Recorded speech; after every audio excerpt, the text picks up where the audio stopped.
আসসালামু আলাইকুম। Excel FX আমি মাসুম পারভেজ আপনাদেরকে আবারও স্বাগত জানাচ্ছি। কেমন আছেন সবাই? আশা করছি আল্লাহর রহমতে খুব ভালো আছেন সবাই। আজ আমরা পিভট টেবিলের 6 নম্বর পার্ট নিয়ে আলোচনা করব। এই পার্টে আমরা আলোচনা করব পিভট টেবিল অপশন, অর্থাৎ পিভট টেবিলের মধ্যে থাকা যে কন্টেন্টগুলো, এই কন্টেন্টগুলোকে কিভাবে বিকল্প উপায়ে উপস্থাপন করা যায় এই বিষয়টা আমরা দেখব। তো চলুন আমাদের বিস্তারিত আলোচনায় যাওয়া যাক। পিভট টেবিল অপশনস নিয়ে আলোচনা করার জন্য আমাদের এই অ্যানালাইজ ট্যাবে যেতে হবে। অ্যানালাইজ ট্যাবে যাওয়ার পরে এখানে একটা রিবন রয়েছে অপশনস নামে। এখানে এই ড্রপ ডাউন অ্যারোতে ক্লিক করলে এখানে তিনটা অপশন দেখা যাচ্ছে। একটা হচ্ছে অপশনস, একটা হচ্ছে শো রিপোর্ট ফিল্টার পেজেস, আর একটা হচ্ছে জেনারেট গেট পিভট ডাটা। এখানে দেখতে পাচ্ছেন এখানে একটা টিক মার্ক দেওয়া রয়েছে। তার অর্থ হচ্ছে এই পিভট টেবিলটা যে ফর্মে রয়েছে সেটা হচ্ছে এই ফর্মটা, জেনারেট গেট পিভট ডাটা।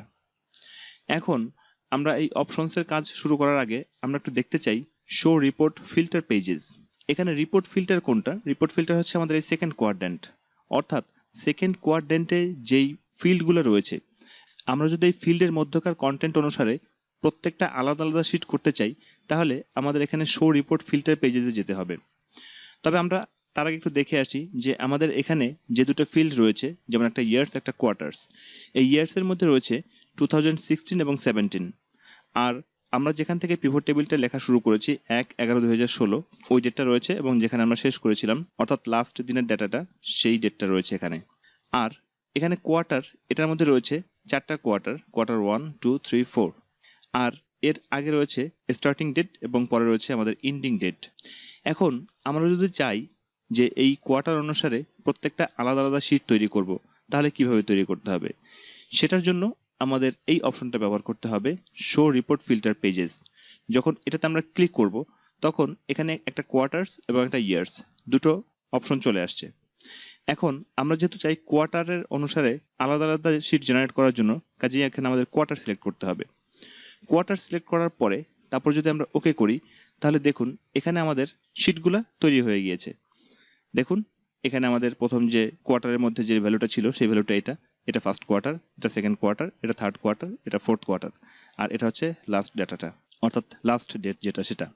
এভাবে যে কোনো আইটেমকে আলাদা আলাদা শিটে নেওয়ার জন্য আমাদের এই ফিল্টার কোয়াড্র্যান্টে ওই আইটেমসটা বা ওই হেডিংটা নিতে হবে। নেওয়ার পরে এখান থেকে আলাদা আলাদা শিটে পরিণত করা যাবে। আমরা আমাদের পূর্বের পিভট টেবিলে ফিরে আসি। আমাদের পিভট টেবিলে আমরা ফিরে আসলাম। এবার আমরা একটু পিভট টেবিল অপশনে যাই। অপশনস বাটনে ক্লিক করলে পরে এখানে আমাদের ডায়লগ বক্সটা ওপেন হয়, পিভট টেবিল অপশনস। এখানে পিভট টেবিলের নাম রয়েছে পিভট টেবিল 2। দেখুন এখানে পিভট টেবিল নেম এখানেও লেখা রয়েছে পিভট টেবিল 2। যদি আমরা এখানে নামটা পরিবর্তন করে দিই তাহলে এখানেও নামটা পরিবর্তন হয়ে যাবে। ধরুন আমরা এখানে নাম পরিবর্তন করে দিলাম, সাপোজ পিটি, পিভট টেবিল এর সংক্ষিপ্ত রূপ, এটা দিলাম। এখন যদি আমরা ওকে করি তাহলে এখানে পিটি নামটা চলে আসবে। আমরা ওকে করছি, দেখুন এখানে নামটা চলে আসছে পিটি। এরপর আমরা আবার অপশনে যাই। অপশনসে যাওয়ার পরে তারপরে এখানে যে ট্যাবটা রয়েছে প্রথমে, লেআউট অ্যান্ড ফরম্যাট। এখানে প্রথমে একটা অপশন রয়েছে লেআউটের মধ্যে, merge and center cell with labels. যদি আমরা এটাতে ক্লিক করি, ক্লিক করার পরে তারপর যদি ওকে করি, তাহলে দেখুন এখানে আমাদের কি পরিবর্তনটা হচ্ছে। আমরা একটু ডিজাইন ট্যাবে যাই। ডিজাইন ট্যাবে যাওয়ার পরে আমরা এই লেআউট অপশনে আসি। লেআউট অপশনে যাওয়ার পরে টেবুলার ফর্মে আসি। আমি আমার previous tutorial pivot table part 5 এটাতে এই ডিজাইন সম্পর্কে বিস্তারিতভাবে আলোচনা করেছি, আপনারা চাইলে ডিজাইন অংশটা দেখে আসতে পারেন। তো যাই হোক, আমরা এই শো ইন টেবুলার ফর্ম এটাতে যাই। এটাতে যাওয়ার পরে দেখুন এখানে যে ফর্মটা শো করছে টেবুলার ফর্ম, এটা এখানে দেখুন জানুয়ারি মাসে এই সেক্টরগুলোর মধ্যকার শেয়ারগুলোর ক্লোজিং প্রাইস দেওয়া ছিল। এখন দেখুন এখানে যে জানুয়ারি মাসটা রয়েছে, এই জানুয়ারি মাসটা এটা দেখুন মার্জ এবং সেন্টার্ড হয়ে আছে, অর্থাৎ আমাদের 6 থেকে শুরু করে 11 পর্যন্ত এই ঘরগুলো এখানে মার্জ হয়ে আছে।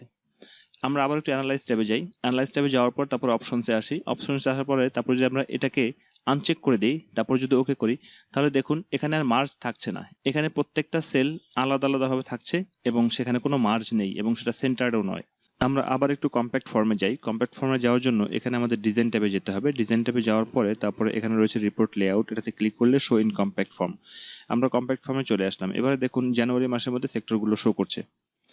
এবারে আমরা পরবর্তী অপশনটা দেখি, অ্যানালাইজ ট্যাবে যাই। অ্যানালাইজ ট্যাবে যাওয়ার পরে অপশনসে ক্লিক করি। অপশনসে ক্লিক করার পরে এখানে একটা অপশন রয়েছে when in compact form indent row labels. যখন কম্প্যাক্ট ফর্মে থাকবে তখন রো লেভেলসটা কতটুকু দূরত্ব থেকে শুরু করবে। আমরা জানি ইন্ডেন্ট শব্দের অর্থ হচ্ছে কিছুটা ছাড় দিয়ে শুরু করা। অর্থাৎ যদি আমরা এখানে ক্যারেক্টার সিলেক্ট করে দিই, এখানে 1 রয়েছে, যদি আমরা এটাকে বর্ধিত করে দিই, সাপোজ এখানে আমরা 10 করে দিলাম, তাহলে 10 ক্যারেক্টার বাম দিক থেকে ছাড় দিয়ে তারপরে এই সেক্টরগুলোর শুরু হবে। যদি আমরা ওকে করি তাহলে দেখুন বাম দিক থেকে 10 ক্যারেক্টার ছাড় দিয়ে তারপর সেক্টরের নামগুলো শুরু হয়েছে এখানে। এরপরে আমরা পরবর্তী অপশনে যাই, আমরা এখানে অপশনে ক্লিক করি, অপশনে ক্লিক করার পরে এটাকে আমি অন করে দিই, অন করে দিলাম। এরপরে আমরা এখানে আসি display fields in report filter area. এখানে আমাদের রিপোর্ট ফিল্টারে যেগুলো রয়েছে, অর্থাৎ রিপোর্ট ফিল্টারের মধ্যে রয়েছে ইয়ার্স এবং কোয়ার্টার্স। দেখুন ইয়ার্স এবং কোয়ার্টার্স একটা নিচে আরেকটা শো করছে, এটা হচ্ছে ডাউন দেন ওভার। যদি এভাবে থাকে তাহলে একটা নিচে আরেকটা শো করবে, এরপরে কলাম ফিল আপ হয়ে যাওয়ার পরে আবার ডান দিক থেকে একটা নিচে আরেকটা শো করবে। আর আরেকটা অপশন রয়েছে এখানে over then down. Over then down হচ্ছে প্রথমে বাম দিক থেকে শুরু হবে, তারপরে আবার ডান দিকে, তারপর আবার বাম দিকে, আবার ডান দিকে। তাহলে এখানে যদি আমি ওভার দেন ডাউন সিলেক্ট করি, তারপর যদি ওকে করি, তাহলে দেখুন এখানে আর একটা কলামে থাকবে না, এখানে দুটো কলামে বিভক্ত হয়ে যাচ্ছে। ইয়ার্স একটা কলামে বিভক্ত হয়ে যাচ্ছে আর কোয়ার্টার্স আর আলাদা কলামে বিভক্ত হয়ে যাচ্ছে। আমরা কন্ট্রোল জেড দিয়ে ব্যাকে চলে যাই। আমরা এরপরে আবার একটু অপশনে আসি, অপশনে আসার পরে তারপরে এখানে রয়েছে রিপোর্ট ফিল্টার পার কলাম।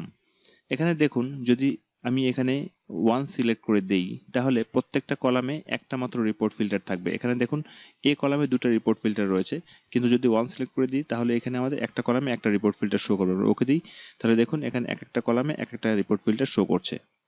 আমরা আবার অপশনে আসি, অপশনে আসার পরে এখানে দেখুন এখানে একটা অপশন রয়েছে ফর ইরর ভ্যালুস শো।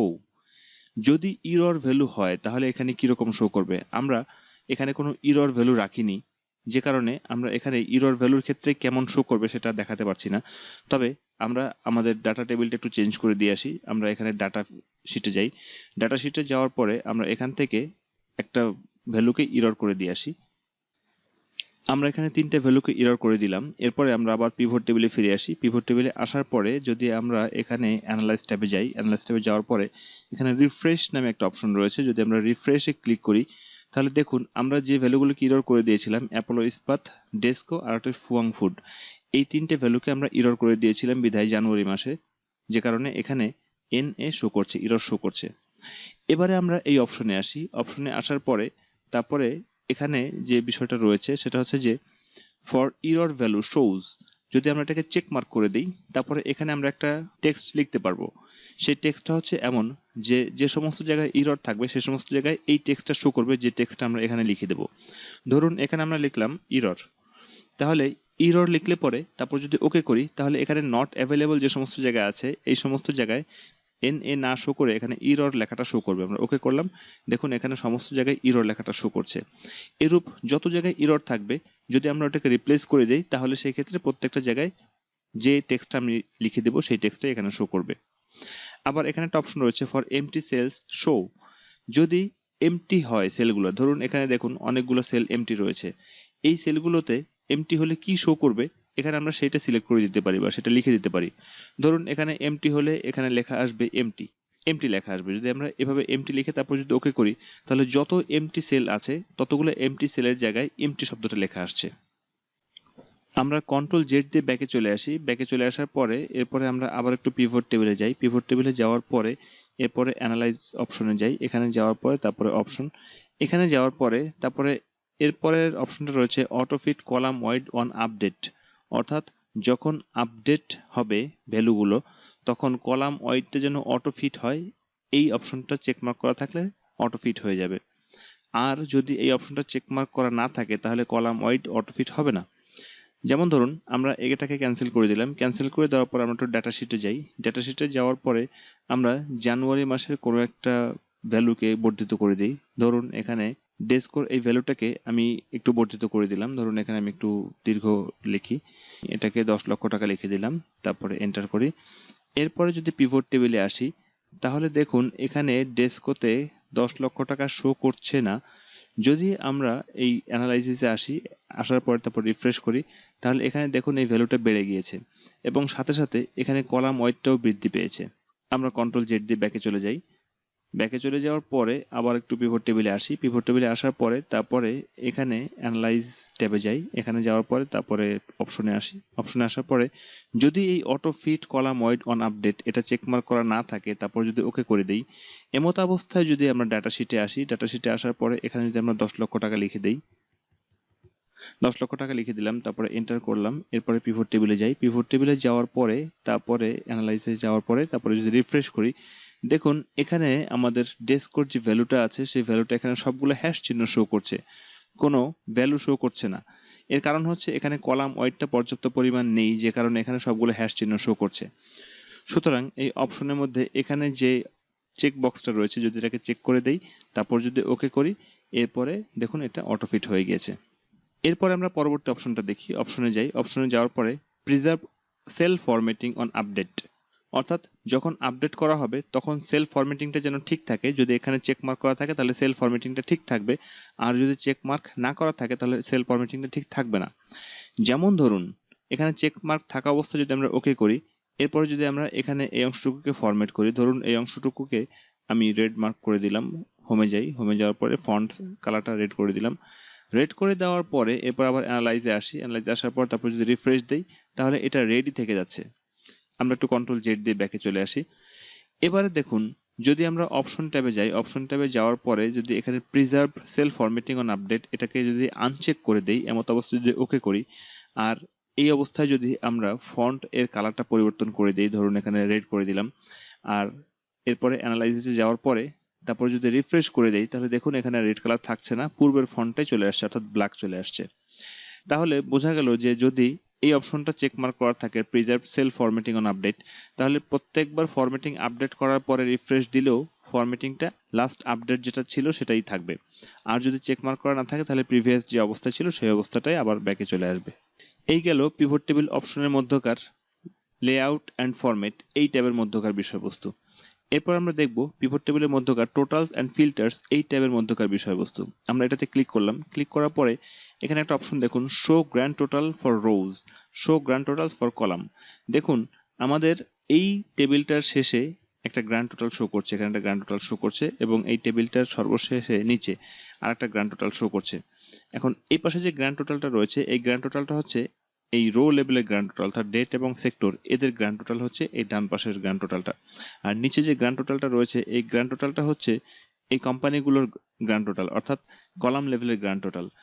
যদি এখানে অপশনে আসি, অপশনে আসার পরে তারপরে টোটালস অ্যান্ড ফিল্টার্সে যাই, যাওয়ার পরে তারপরে শো গ্র্যান্ড টোটালস ফর রোজ, যদি এটাকে আনচেক করে দিই, এরপর যদি ওকে করি তাহলে আমাদের এই ডান পাশের গ্র্যান্ড টোটালটা অমিট হয়ে যাবে, আর যদি এটাতে আমরা আনচেক করে দেই তাহলে নিচের গ্র্যান্ড টোটালটা অমিট হয়ে যাবে। আমরা একটাকে আনচেক করে দিলাম, তারপর ওকে করলাম, দেখুন এখানে ডান পাশের গ্র্যান্ড টোটালটা অমিট হয়ে গিয়েছে, কিন্তু নিচের গ্র্যান্ড টোটালটা এখনো রয়ে গিয়েছে, কারণ নিচের গ্র্যান্ড টোটালটা হচ্ছে কলাম লেভেলের গ্র্যান্ড টোটাল। আমরা আবার একটু অপশনে যাই, অপশনে যাওয়ার পরে তারপরে টোটালস অ্যান্ড ফিল্টার্সে আসি, আসার পরে এটাকে চেক মার্ক করে দিই, এরপর ওকে করি, তাহলে দেখুন এখানে আমাদের গ্র্যান্ড টোটালগুলো রোতেও শো করছে এবং কলামেও শো করছে। এবার আমরা আবার একটু অপশনে যাই, অপশনে যাওয়ার পরে তারপরে এখানে টোটালস অ্যান্ড ফিল্টার্সে যাই, এখানে যাওয়ার পরে এখানে একটা অপশন রয়েছে allow multiple filters per field.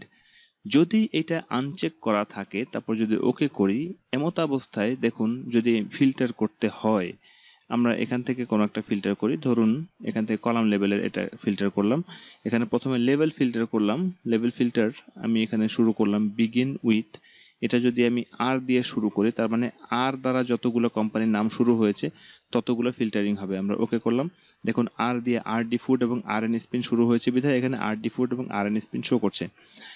এরপরে আমরা আবার এই ফিল্টারে আসি, ফিল্টারে আসার পরে এখানে রয়েছে ভ্যালু ফিল্টার। একটা বিষয় ভালো করে লক্ষ্য করুন, এটা কিন্তু অলরেডি ফিল্টার করা আছে লেভেল ফিল্টারটা। এরপর যদি ভ্যালু ফিল্টারে যাই, ভ্যালু ফিল্টারে যাওয়ার পরে এখানে টপ 10-এ যদি আসি, টপ 10-এ আসার পরে আমরা এখানে টপ 10 না রেখে আমরা একটু কমিয়ে দিই, ধরুন এখানে আমরা 2 দিলাম, টপ 2 আইটেমস এটা শো করবে। আমরা যদি ওকে করি তাহলে দেখুন এখানে টপ 2 আইটেমস শো করছে এসিআই এবং ডেস্কো, এখানে কিন্তু আরডি ফুড বা আর এন স্পিন নেই। এর কারণ হচ্ছে যে আমরা যখন এখানে পরবর্তীতে ফিল্টারটা করেছিলাম তখন এই লেভেল ফিল্টারটা অলরেডি চলে গিয়েছে, অমিট হয়ে গিয়েছে, দুটো ফিল্টার একসঙ্গে কাজ করছে না একই লেভেলে। এখন একই লেভেলে দুটো ফিল্টার একসঙ্গে কাজ করানোর জন্য আমাদের যেটা করতে হবে, এই অপশনে যেতে হবে। অপশনে যাওয়ার পরে টোটাল অ্যান্ড ফিল্টার্স এটাতে ক্লিক করলে পরে allow multiple filters per field, যদি এটাকে চেক মার্ক করে দেই, তারপর যদি ওকে করি, এবারে যদি আমরা ফিল্টার করি, ধরুন এবারে এখানে ভ্যালু ফিল্টার অলরেডি করা আছে, এবার যদি লেভেল ফিল্টারে গিয়ে আমরা এখানে বিগিন উইথে আর লিখে দেই, আর লিখে দেওয়ার পর তারপর যদি ওকে করি, এবারে দেখুন দুটো ফিল্টারই এখানে কাজ করছে। এখানে আসি, দেখুন এখানে লেবেল ফিল্টারটাও অ্যাক্টিভ আছে আর ভ্যালু ফিল্টারটাও অ্যাক্টিভ আছে। তাহলে মাল্টিপল ফিল্টার কাজ করবে যদি আমাদের ওই অপশনটা সিলেক্ট করা থাকে যে allow multiple filters per field. আর এরপরে যে অপশনটা রয়েছে use custom list when sorting, sorting এর সময় কাস্টম লিস্ট আমরা ব্যবহার করতে পারি। এই বিষয়টা আমি আমার tutorial Excel magic trick 62 Bangla pivot table part 3 এটাতে দেখিয়েছি। কাজেই সর্টিং এর ক্ষেত্রে use custom list when sorting এই বিষয়টা নতুন করে দেখানোর কোনো প্রয়োজন নেই। আমরা ওকে করলাম। এবার আমরা একটু ফিল্টারগুলো ক্লিয়ার করে দিই। তাহলে এখানে ক্লিয়ারে যাই, ক্লিয়ারে যাওয়ার পরে তারপর এখানে ক্লিয়ার ফিল্টার্স, যদি ক্লিয়ার ফিল্টার্সে ক্লিক করি তাহলে এখানে ফিল্টারগুলো ক্লিয়ার হয়ে যাবে। আর যদি ক্লিয়ার অল করে দিই তাহলে পিভট টেবিল পুরোটাই ক্লিয়ার হয়ে যাবে। আমরা ক্লিয়ার ফিল্টার করে দিলাম, তাহলে আমাদের ফিল্টারগুলো ক্লিয়ার হয়ে আগের মতন অবস্থায় চলে আসলো। এরপর আমরা আমাদের পরবর্তী অপশনটা দেখি। এর জন্য আমাদের এখানে যেতে হবে। এখানে যাওয়ার পরে তারপরে ডিসপ্লে এই ট্যাবে যাই। এই ট্যাবে যাওয়ার পরে এখানে দেখুন, এখানে দেখাচ্ছে যে show expand or collapse button. এখানে দেখুন প্রত্যেকটা মাসের শুরুতে একটা প্লাস চিহ্ন বা মাইনাস চিহ্ন রয়েছে। যদি এটাকে আনচেক করে দেই, তারপর যদি ওকে করি, তাহলে প্লাস মাইনাস চিহ্নটা শো করবে না। আমরা আনচেক করে দিলাম, তারপর ওকে করলাম, দেখুন এখানে প্লাস মাইনাস চিহ্নগুলো শো করছে না। আমরা আবার অপশনে যাই। অপশনে যাওয়ার পরে এখানে ডিসপ্লেতে আসি। ডিসপ্লেতে আসার পরে তারপরে এটাকে আমরা চেক মার্ক করে দিই, তারপরে ওকে করি, এখানে আবার প্লাস মাইনাস শো করবে। এবারে একটা বিষয় লক্ষ্য করুন, আমরা যখন কোনো ভ্যালু এর উপরে কোনো কার্সর নিচ্ছি, ওই ভ্যালু এর তথ্য শো করছে এখানে। যেমন ধরুন ইঞ্জিনিয়ারিং এর উপর কার্সর নিলে পরে এখানে একটা টেক্সট শো করছে। আবার যদি কোনো ভ্যালু এর উপর নেই তাহলে তার নিচে কিছু ইনফরমেশন শো করছে। এভাবে এই ইনফরমেশনগুলো প্রত্যেকটা ভ্যালু এর মধ্যে শো করবে। যদি আমরা এখানে অপশনে যাই, অপশনে যাওয়ার পর তারপরে ডিসপ্লেতে আসি। ডিসপ্লেতে আসার পরে শো কনটেক্সচুয়াল টুল টিপস, যদি এটাকে আনচেক করে দিই, তারপর যদি ওকে করি, তাহলে দেখুন এরপরে কোনো ভ্যালুর উপরে কার্সর নিলে পরে ইনফরমেশনগুলো শো করবে না। দেখুন কোনো ভ্যালুতে ইনফরমেশনগুলো শো করছে না। আমরা আবার অপশনে আসলাম। অপশনে আসার পর তারপর ডিসপ্লেতে যাই। ডিসপ্লেতে যাওয়ার পরে এটাকে আমরা চেক মার্ক করে দিই। এরপরে রয়েছে display field captions and filter drop downs. Field caption এবং ড্রপ ডাউন শো করবে যদি আমাদের এখানে এটা চেকমার্ক করা থাকে।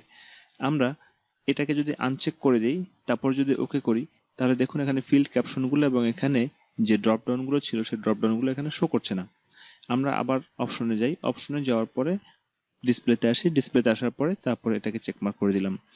এরপর রয়েছে ক্লাসিক পিভট টেবিল লেআউট। যদি এটাকে চেকমার্ক করে দেই, তারপরে যদি ওকে করি, তাহলে ভিন্ন ধরনের লেআউট শো করবে। আমরা ওকে করলাম, তাহলে দেখুন এখানে ভিন্ন লেআউট শো করছে পিভট টেবিলের। আমরা কন্ট্রোল জেড দিয়ে ব্যাকে চলে গেলাম।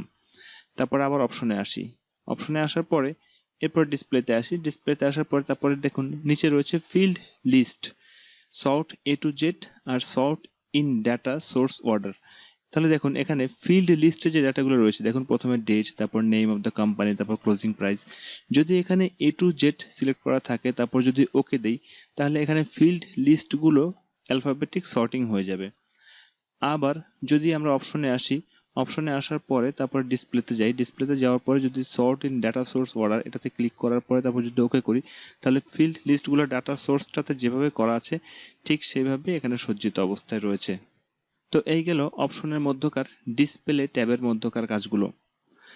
এবারে আসি আমরা প্রিন্টিং এই ট্যাবের মধ্যকার কাজগুলো। এখানে print expand collapse button when displayed on pivot table, যদি এটা চেক মার্ক করা থাকে তাহলে সেই ক্ষেত্রে এখানে যে প্লাস মাইনাস বাটনগুলো আছে এই প্লাস মাইনাস বাটনগুলো শো করবে বা প্লাস মাইনাস বাটনগুলো প্রিন্ট হবে যদি এটা চেক মার্ক করা থাকে। আর যদি আনচেক করা থাকে তাহলে সেই ক্ষেত্রে এক্সপ্যান্ড এবং কলাপস বাটনগুলো প্রিন্টে আসবে না। তারপরে রয়েছে repeat row labels on each printed page, যদি এটা চেকমার্ক করা থাকে এবং সাথে এটাও চেকমার্ক করা থাকে তাহলে প্রত্যেকটা পেজ প্রিন্টের সময় রো লেভেল যেটা আছে সেই রো লেভেলটা বারবার রিপিট হবে। যেমন রো লেভেলের মধ্যে রয়েছে ডেট এবং সেক্টর, তাহলে এই ডেট এবং সেক্টরটা বারবার প্রিন্ট হবে প্রত্যেকটা পেজে যদি এটা সিলেক্ট করা থাকে। আর যদি চেকমার্ক করা না থাকে তাহলে এগুলো বারবার প্রিন্ট হবে না। আমরা এটাকে ওকে করে দিলাম। পিভট টেবিলের ইম্পর্ট্যান্ট অপশনগুলোর মধ্যে এগুলোই ছিল মূলত ইম্পর্ট্যান্ট অপশনগুলো। এছাড়া আর কিছু অপশন এখানে রয়েছে, যেমন ধরুন চেঞ্জ ডাটা সোর্স। যদি এটাতে ক্লিক করি, তারপর এখানে চেঞ্জ ডাটা সোর্স এটাতে ক্লিক করলে পরে এখানে আমাদের যে ডাটা সোর্স আমাদের ছিল যে A2 থেকে শুরু করে D1500 পর্যন্ত ডাটা সোর্সটা আমরা সিলেক্ট করেছিলাম। যদি এখানে আমরা ডাটা সোর্সটাকে চেঞ্জ করে দিই, সাপোজ এখানে 1500 না দিয়ে যদি আমরা এখানে 1000 দিই, তাহলে 1000 রো এর মধ্যকার ডাটাগুলো নিয়ে এখানে পিভট টেবিলটা তৈরি হয়ে যাবে বা সেভাবে করে আপডেট হয়ে যাবে। আমরা এটাকে ক্যান্সেল করে দিলাম। এরপরে আবার অ্যানালাইজে যাই। অ্যানালাইজে যাওয়ার পরে তারপরে রয়েছে এখানে সিলেক্ট। সিলেক্ট যে অপশনটা রয়েছে, এখান থেকে ইচ্ছা করলে আমরা ফুল পিভট টেবিলটাকে, ইন্টার পিভট টেবিল এটাকে ক্লিকের মাধ্যমে সবগুলোকে সিলেক্ট করতে পারি। এরপর যদি আমরা চাই যে শুধুমাত্র ভ্যালুগুলোকে সিলেক্ট করবো, তাহলে সেখানে এটাতে ক্লিক করলে ভ্যালুগুলো সিলেক্ট হবে। আবার যদি চাই যে আমরা এখানে লেভেলটাকে সিলেক্ট করবো, তাহলে এখানে লেভেলসে ক্লিক করে লেভেলগুলো সিলেক্ট হবে, শুধুমাত্র ভ্যালুগুলো সিলেক্ট হবে না।